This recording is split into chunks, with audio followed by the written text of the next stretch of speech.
my fellow oddities, and welcome to a new video. I know I'm late on this, but I was in New Orleans last week, so I couldn't get this video out until I got home. But today, I will be breaking down the Mortal Kombat 2 trailer from beginning to end, giving you every single subtle detail that I noticed that you may not have. So strap in, cause it has begun. Also, I apologize, but I won't be able to show too much footage in this video, and any I do show will have to be flipped, because WB is copyright claiming this trailer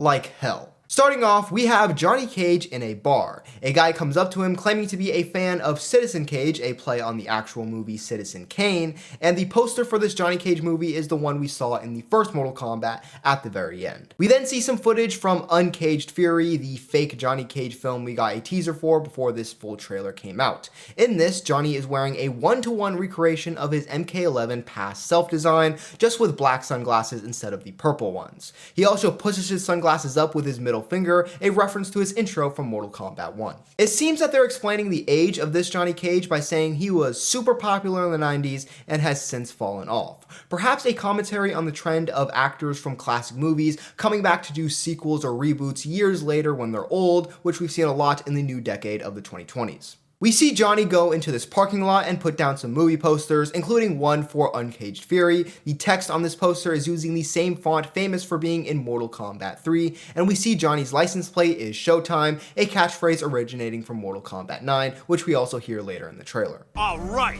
it's showtime! Raiden and Sonya then appear to recruit Johnny, and we see Raiden's new design, which is much more game accurate than the first movie's costume. Many have said this design is inspired by MK2, but I don't really see it. It looks more to me like MK4, MK9, but most of all like one of his alternates from MK11, which was already supposed to be sort of a classic Raiden design. Raiden then teleports Johnny to what could either be the Wuxi Academy or Raiden's Sky Temple. I lean to the latter since its appearance is very similar to the Sky Temple from Mortal Kombat vs. DC Universe, with the dragon statues and rock formations in the background. We then see Johnny Cage fighting Kitana. There's a few things this could be. Firstly, a tournament fight, meaning Kitana has not yet turned to the good side and they are battling it out for the brackets, or it could be a training session, or it could also be some sort of test set up by Raiden to see if Johnny is ready. Then we see the death of King Jade at the hands of Shao Kahn. He kills King Jade in front of a group of what I assume to be Edenians, and you can see the floor pattern here is very similar to the one in Outworld where Johnny and Kitana fight.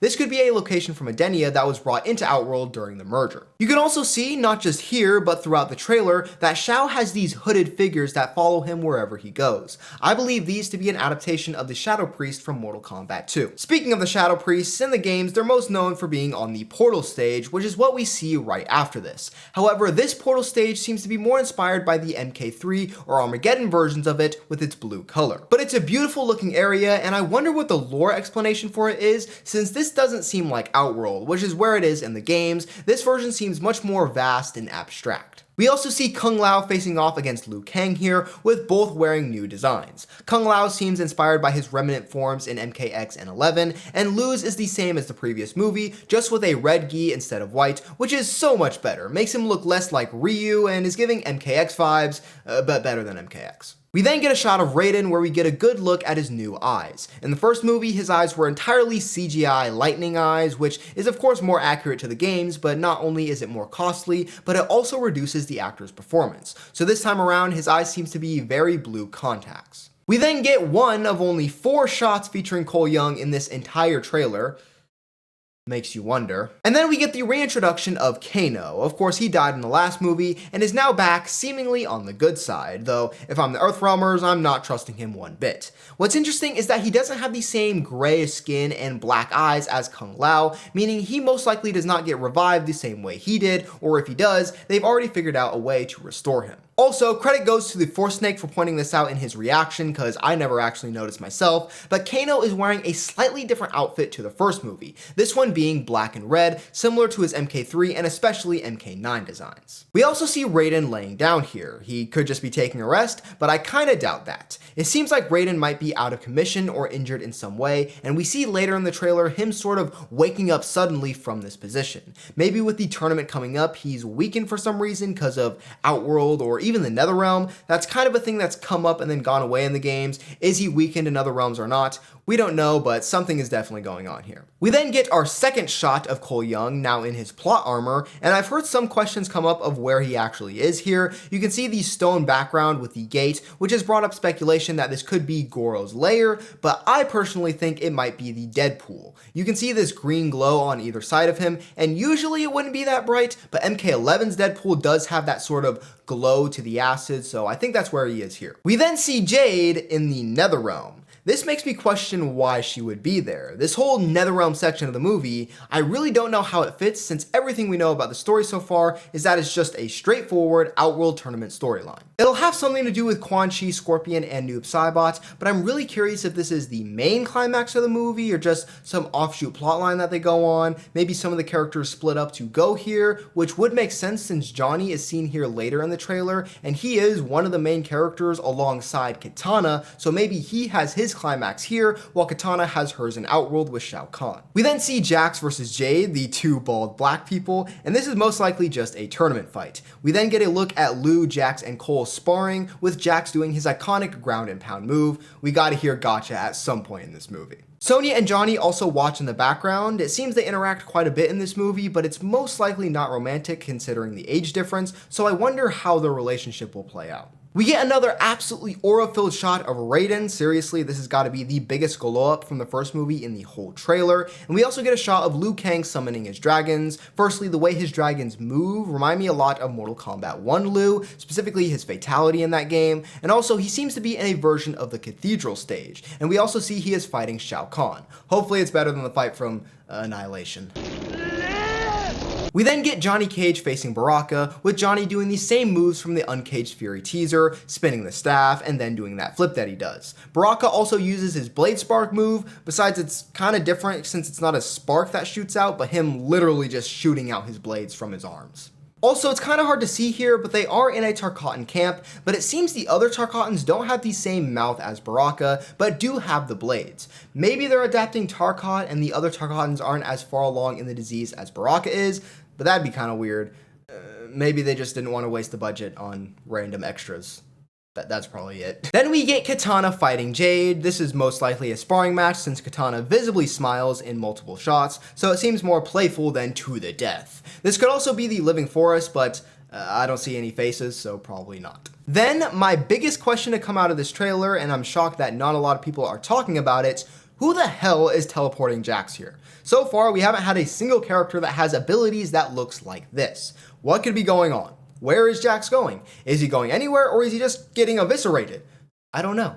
My best guess is Quan Chi, who we still haven't seen yet, but even then, I'd imagine his powers to be green, not this kind of bluish purple color, so I really have no idea what's going on here, and maybe that's for the best. Makes it all the more satisfying when we find out. Then we get a shot of these things that look like what floats over Sims' heads. Half of them are reddish, with the other half being blue. I believe this is to represent the Outworlders and Earthrealmers that will be fighting in the tournament, as in the countdown where they revealed all the character posters, they use these to represent the characters on each side. In the trailer, there's 5 on each side, so I'm guessing the combatants are for Earthrealm, Liu Kang, Johnny Cage, Sonya Blade, Jax, and either Kano or Cole Young, and for Outworld, Kitana, Jade, Baraka, Sindel, and Shang Tsung. We then get a shot of Sindel using her Sonic Scream against Sonya. You can see Sonya used her Ring Blast, and now they're getting pushed back by Sindel's Scream. You can also see that they're fighting at the bottom of the pit, but not the pit from the first movie, the one inspired by the pit that's been in the more recent games like MK9 and MKX, but this one is the OG pit. You can tell by the spiked pillars and especially the wall behind them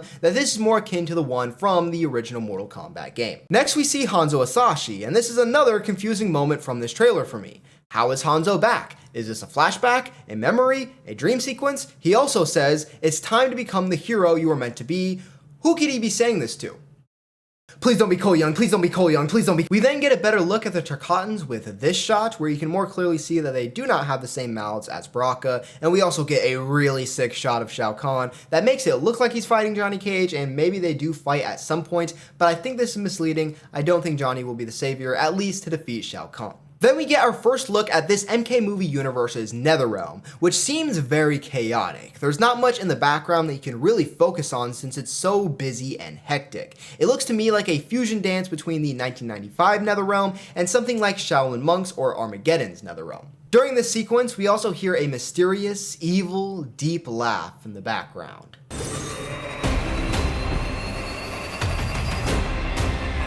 Yeah, they're trying to be secretive here, but I'd recognize that laugh anywhere. We then get our nerdgasm battle between Scorpion and Noob Saibot, which, fun fact, we've only seen once in the entirety of MK media in Mortal Kombat 11, and even then, that was an optional fight between Hanzo and Noob Saibot, not Scorpion. We then hear Ed Boon's "Get over here!" A change from the first movie where it wasn't him who said it, and this isn't the get over here's of the modern day. No, this is the classic get over here. And I don't know if he re-recorded it or they literally pulled the audio file directly from the arcade era, but it sounds amazing. Scorpion then slices Saibot in half. Some people were concerned this was Noob himself, but it's not, it's just his clone. But it does make me wonder, is Saibot permanently dead here, or can Noob just resummon him? And also, it's kind of weird that Saibot has like organs and red blood and it's not just like black mush. As the movie's logo pops up, we hear Techno Syndrome, just a must-have, and we get some quick fire scenes at the end. We get our best look yet at Revenant Kung Lao's gray skin and black eyes. Again, this is starkly different from Kano, who is just normal, despite also dying in the first movie as well. We then see a shot of Kitana spinning her fan blade on Shao Kahn's face, which he just tanks because of the armor. I find it a bit weird that they're showing this big moment where Kitana betrays Shao Kahn, but at least it's not like the last trailer where they showed every major character death besides Natara and Kung Lao. Then we get a shot of Baraka killing a random Shadow Priest, and these Shadow Priests clearly work for Shao Kahn. Baraka redemption arc? Then we get the final scene of the trailer, Johnny and Kano, the duo we didn't know we needed, going against seemingly only Saibot for now. Again, why are these two here? I made my theories earlier. We get the classic MKL, which is just hype, and we also see that Saibot does sink into a black puddle in the ground, just as he does in most of the recent games, which is pretty cool. And that'll do it for my breakdown. My overall thoughts on the trailer is that it looks fantastic. I'm so excited for this movie. So many Mortal Kombat vibes. It feels like they're really embracing the mythos, the campiness, but also the badassery of Mortal Kombat so much more than they did last time. If you rewatch the last movie's trailer, this one makes that one look so inferior in comparison in terms of an adaptation. But that first movie's trailer was really good too, and the movie itself didn't really live up to how the trailer made it look, so there is reason to be cautious here. What do you guys think, and did I miss any major details? Let me know in the comments down below. And while you're down there, make sure to check out the links to my Twitch, merch store, and other social media. Also, make sure to give this video a like to show your support, subscribe, and turn on the notification bell to know when I next upload a new video. And with that being said, that's it for this video, my fellow oddities. I'll see you next time.